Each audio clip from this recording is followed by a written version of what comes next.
کچھ بچے ہوتے ہیں جن کی ہڈیاں بار بار ٹوٹ رہی ہوتی ہیں، سر اس کی کیا وجہ ہو سکتی ہے؟ ایک تو بنیادی وجہ بچوں میں ان کی خوراک اتنی اچھی نہیں ہوتی ماں باپ کی طرف سے، یا بچے چوزی ہوتے ہیں، وہ کسی ڈکٹیشن کو نہیں سمجھتے۔ بہت سارے بچوں میں وہ ٹیسٹ ڈیولپ نہیں ہوتا، بہت ساری بچیاں ہیں گوشت نہیں کھاتی کبھی، تو کیلشیم وٹامن ڈی کی بنیادی کمی سے فریکچر یا ہڈیوں کے ٹوٹنے کے عمل کو بڑھوتی ملتی ہے۔ پھر کچھ خاص کنڈیشنز ہیں جن کو اسکیلٹل ڈسپلیزیاز کہتے ہیں، جس میں جیسے آسٹیوجینسس امپرفیکٹا ہے، یا کچھ وراثتی ایسی مسائل ہیں جن سے ہڈیاں اتنی گرو نہیں کر پاتی اور زیادہ آسانی سے اور بار بار ٹوٹتی ہیں۔ تو اس کا اگر وجہ ڈیفائن ہو جائے تو اس کا علاج بڑی آسانی سے ہو سکتا ہے۔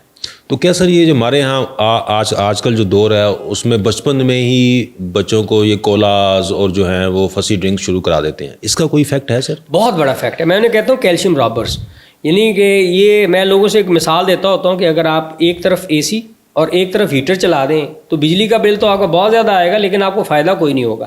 تو ہمارے یہاں ایک بہت بڑی وجہ ہے دودھ سوڈا، کہ ہم دودھ کے اندر کولاز ڈال لیتے ہیں، تو جو کولا ہے نا وہ کیلشیم کو باؤنڈ کر لیتا ہے، اسے کیلشیم رابر کہتے ہیں۔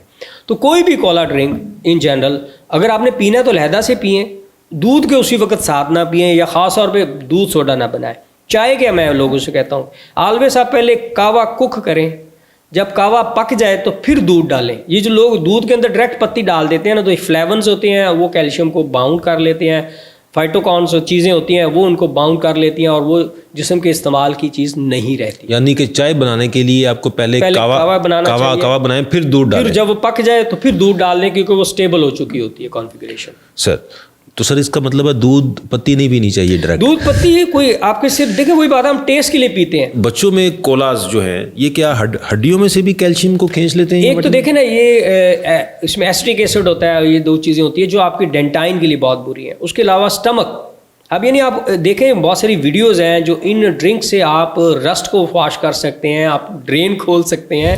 بہت ساری ویڈیوز سوشل میڈیا پہ موجود ہیں جن کے ذریعے آپ دے آر مائلڈ ایسڈس، اور انہی سے جو گیس ایفرویسنٹ ہوتی ہے تو ہم سمجھتے ہیں کہ ہمیں بیلچنگ ہو رہی ہے، ہمارا ڈکار آ گیا، ہماری گیس نکل گئی ہے، تو یہ کھانا ہضم ہو گیا۔ تو یہ ایک سائیکولوجیکل ہے۔ عموماً ہم اس کو اچھی عادات کو پروموٹ کر کے بچوں میں اس کو ڈسکریج کرنا چاہیے۔ ایکچولی میں لوگوں سے کہتا ہوں کہ بچے کوئی چیز لے کے نہیں پیدا ہوتے، اور وہ پیدا ہوتے ہی بیکری کی طرف نہیں جاتے، وہ پیدا ہوتے ہی کوئی کولا کا ڈالا یا بوتل ساتھ لے کے آتے۔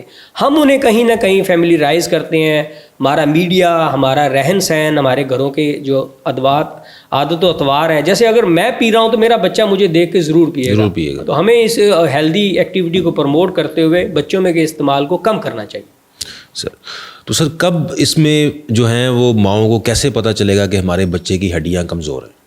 ایک تو دیکھیں دو تین چیزیں ہیں کہ اس کے جیسے آپ نے پہلے ذکر کیا کہ اس کی گروتھ میں یا مائل سٹون میں ڈیلے آ گیا اور اس کی کوئی اور وجہ نہیں ہے، جیسے اس کو بخار نہیں ہوا، اس کو فاستی ٹیکے لگے ہوئے ہیں، اور اس کے ساتھ بچے کا کھانا پینا بھی کم ہے یا کھانا پینا بیلنس نہیں ہے، وہ صرف ایک ہی چیز کھاتا ہے، تو آپ کو ذہن میں رکھنا چاہیے کہ اس میں وٹامن ڈی اور کیلشیم کی کمی آ سکتی ہے۔ بہت بڑی وجہ بچوں میں اس کیلشیم اور وٹامن ڈی کی کمی پیٹ کے کیڑے ہیں، اور ہمارے ہاں جتنی کنٹامینیشن ہے، فوڈ ہینڈلنگ بڑی را ہے، ہمارے گھروں میں جو کام کرنے والی ہیں عموماً جن پہ ہماری فیملی ڈپینڈ کر رہی ہوتی ہیں، ان کی پرسنل ہائیجین کوئی بہت اچھی نہیں ہوتی، اور وہی بچوں کو دیکھ رہی ہوتی ہے۔ عموماً ہم بچوں کے لیے ایک میٹ رکھی ہوتی ہے ہر متمول گھرانے نے، تو اس کی اپنی پرسنل ہائیجین کیا ہے، وہ کیا باتھ روم سے آ کے ہاتھ صاف کرتی ہے، دھوتی ہے کہ نہیں، تو وہی بات آ جاتی ہے کہ جو ہینڈ ہائیجین ہے نا وہ آپ کی بہت ضروری ہے، نہ صرف آپ کی، ان لوگوں کی جو آپ کے بچوں کی کیئر کر رہے ہیں، اور آپ کے اپنے بچوں کی ہینڈ ہائیجین بہت اچھی ہونی چاہیے، جس سے آپ پیٹ کے کیڑے بہت بڑی وجہ ہے کیلشیم وٹامن ڈی کی کمی کے۔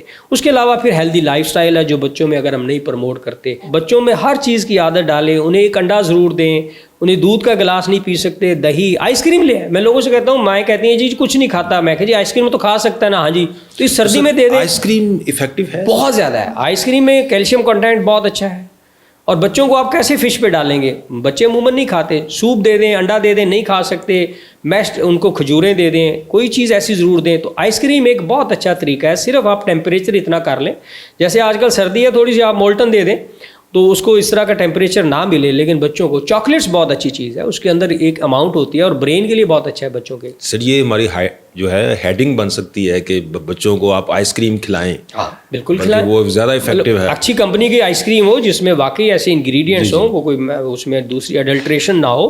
تو یہ اکثر تو آئس کریم بلکہ فورٹیفائڈ ہوتی ہیں، ان میں کیلشیم ڈالا ہوتا ہے، تو آپ ان بچوں میں وہ اپنے ٹیسٹ کے نام پہ لے لیں گے.